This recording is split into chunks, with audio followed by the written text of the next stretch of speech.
Premiership Rugby was back this weekend, folks. I've caught up on a couple of the games, namely the last two, and the highlights of the other four, plus some stats and whatnot. We'll go through them. You guys can let me know your thoughts on how the weekend went as well. I just took my kids out for a walk, which ended up going for like 8 Ks. So further than I expected. So yeah, it's been a couple of hours since I've seen the highlights in the game. So we'll see if I can remember anything. Not sure. The first one, Bristol and Gloucester. This is a bit of a dent in Gloucester's playoff hunt because Gloucester, with this loss, are in 6th on 62 points, now behind Northampton, who with their win are up into 4th, a point ahead of them. So yeah, a bit of a brutal one for them, especially succumbing to a kind of last minute try with Fricker going over for the bonus point try and the win on like 79 minutes. 14-man Bristol getting that job done. It seemed pretty crazy. I mean, Luatua had one of the passes of the game. If they'd called that one forward, I would have been pretty irate because it's one of those ones where he's galloping, long pass sideways. It obviously goes forward with the momentum, but backwards out of the hands. It's like the classic, that's how a rugby pass is going to go. And to be fair, I think the TMO was pretty quick on that one from the highlights anyway. Also pretty impressive was old Lewis Rees-Zammit. He's got some wheels. He set up the first try for Chapman and he got the second one of his own. So yeah, it looked like Gloucester had got it done, man. When Singleton went over, it was 14 on 14 because Bristol had a red card with BRIvGLO with the high shot, and Gloucester had a yellow for a, was it a deliberate knock-on? So yeah, it looked like they'd got it done, man. They were 28-24 ahead, but then only a couple of minutes later, Fricker ends up getting it for them. So yeah, a bit of a brutal one for the Gloucester fans, but it seems like it was a pretty cracking game with a really good crowd as well. So happy days for the Premiership. Bristol have 59% possession, 572 run meters to 318, so pretty dominant seemingly. Gloucester have to make 191 tackles to 111, so yeah, it looks like it was a pretty entertaining game with both sides having a wee bit to shout about. Fitz Harding, man, 79 run meters, 2 clean breaks and 4 defenders beaten. Dude is pretty special. Geordie Reid, defensive shift, 19 from 21 tackles. In a losing shift, at least they get a couple of bonus points out of that one. 4 tries and within 7 points for Gloucester. But as I said, still in 6th at the moment. They are home to Bath next, but Bath are kind of resurgent in the last couple of months. Certainly better than the start of the season, which is a pretty low bar. But yeah, that'll be an interesting game if they can get a win. And then Bristol, who are down in 10th, their season is done and dusted a long time ago, but they are away to top of the table Leicester. The next one, Newcastle and London Irish. This one was one of the few games this week, I guess Wasps and Worcester as well. It was like a proper hiding, 42 points to 14. Like I said, I only saw the highlights of this one as well. I mean, there was an exchange of tries early, one through Rowe and one through Robinson for each side kind of before 20 minutes. So it's 7 points apiece. But then Newcastle get a yellow card. And London Irish punished them with a couple of tries. Tuisui and Crevy going over. How many tries has Crevy got this season? He's been phenomenal. Second half, there's a flurry. One of them is like a cross kick to Cornish, the hooker, which is just absolutely bananas, isn't it? Like, yeah, London Irish were clearly having a bit of fun. I mean, Stevenson did get one back for Newcastle, but ultimately, that one's a bit of a hiding. Ends with a couple of red cards, which is a bit of a sour note. Hihena and Graham. But I didn't really show it, but they said it was kind of a bit of head-to-head stuff. So a bit of biffo at the end of the game, and each man gets a red card for their effort. So kind of a bit of a silly one, I guess. Yeah, London Irish are 7th. So I think they're kind of like in the same region as Wasps, right, on the table. They're not in a mathematically great position, but I don't think technically out of it. I'll have to double-check the table. Newcastle obviously down 11th. London Irish are home to Wasps next. Sale await Newcastle. I forgot to mention individuals and team stats. Clean breaks was 10-3 to London Irish, which is pretty dominant. And defenders beaten is 31-22 also to London Irish. So some really nice numbers. Rowe has 3 clean breaks, 3 defenders beaten. Callum Chick 12 from 13 tackles in a losing shift. So there you go. Happy days in that second game. The third one, Bath. Were they robbed? I don't know. It's hard for me to tell from the highlights. It looked like they might have been robbed against Northampton. How did Bath throw away such a lead? Bath were looking strong. I even wrote game over question mark because I didn't know the results of these games when watching the highlights. I mean, Northampton had to work for their first one. Seemed like a bunch of phases when Proctor goes over, but then a reply from Bath. Bath take the lead. Tries through Clark and Muir, and then Spencer gets a real quick fire double in the second half, snipes down the blind side for 1. And then there's football skills in the lead up to the second one. I forget who that was with the football skills, but it was pretty good. 31-12 lead. 31-12, and they lose 36-31. I mean, the Northampton comeback is on because there's 15 to play. They get them through Mitchell, Freeman, and then a penalty try, all within about 10 minutes. It's all tied up at 31 apiece. And then at the end, the TMO has to have a look when it is admittedly 15-13 because there's been a yellow card and Bath have had to sub one of their guys who couldn't be replaced because it wasn't an HIA or blood. So it's 15-13. Bath are defending for their lives.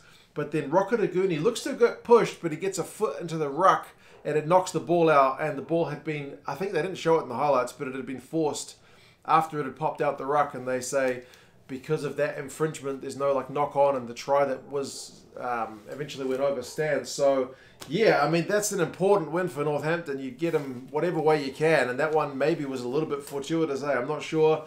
But yeah, Northampton are in 4th on 63 points, so hanging on, and Bath are still down in 13th. Run meters 349 to Bath, 450 for Northampton. Clean breaks though, Bath 11-7. Rocketaguni, 6 defenders beaten. Augustus, the big South African number 8, 5 defenders beaten in a clean break, plus a try for him. Not bad stuff. So yeah, pretty crazy game that one. Seemingly probably one I should have watched, but there you go. You can't pick them all. Bath are away to Gloucester. Northampton are home to Quins, which is going to be a really tasty one because it's 4th up against 3rd. Speaking of Quins, they managed to get a win at home over Leicester. A pretty key win for them as well, Quins, given their position on the table. They started pretty quickly with Collier going over the line, but man, Nandolo, goodness gracious me, when he's coming flying at you, that's not a position you really want to be in. So it's 7 points apiece within kind of 10 minutes. It was real tit for tat, like both sides kind of just trading tries. Murley gets one, Liebenberg gets one. It was kind of hard for one side to really kind of pull ahead. Liner got denied one for a foot in touch, which was that Liebenberg who put in like the little half tackle to at least put him off balance, that he felt the need to stick his foot out to propel himself. Either way, it's a denied try for Liner, which would have been a crucial one. But after the Leicester guys take the lead, it's upon Esterhuizen to get the Quins boys back in front. He does it on 73 minutes, so it's 23-20, and then a penalty at the death makes it 26-20. So this one seemed like proper entertainment as well. Very close game, two sides up the right end of the table. Could be meeting again in a few weeks' time. We'll kind of have to wait and see. Leicester are still first on 81 points. Quins are in third on 72. So Quins, that was a needed win, man. Very important win given how close some of the other teams are around them. Gives them a little bit of breathing room.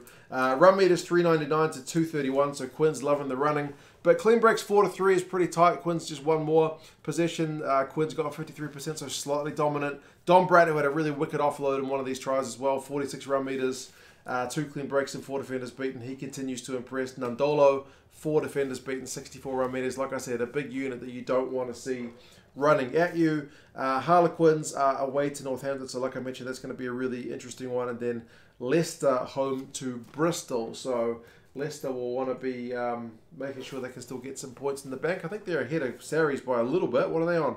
81, and Saracens are on 77. So yeah, they certainly want to get a couple more points in the bank just to be sure of things. Wasps and Worcester. Don't ask me why I decided to watch this one, but I decided to watch this one. It was I don't know, I was just curious to see how Worcester were going to go, because I feel like I haven't watched them in a while. I've been neglecting Worcester. But this honestly feels like a game where Worcester just don't take their chances, and Wasps did for the most part. I mean, 41-12 seems like an absolute hiding, but having watched the game, it didn't feel like a hiding.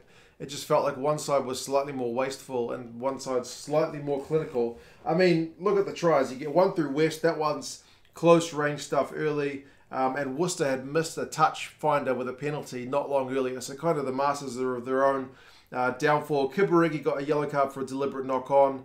But then Wasps were the ones who got a try chalked off for obstruction, so they didn't concede any points during the yellow card. Worcester blew a pretty easy try with a knock-on later on. Like I said, it was kind of frustrating. So the yellow card was over without conceding any points. They missed a penalty as well. Wasps got one back, so Wasps take the chances. Worcester don't take them. 31 minutes, they're kind of halfway through to the bonus point, which was much needed given Wasps' position. They're on 57 points in 8th, so they needed to get a bonus point win to give themselves any kind of hope. I'm not sure what the maths is looking like for them, but we'll have a look at that in a couple of weeks, I guess. It'll all become pretty clear. But certainly a bonus point win was basically minimum requirements here. So Bassett, really good run for his try, which was pretty pleasing.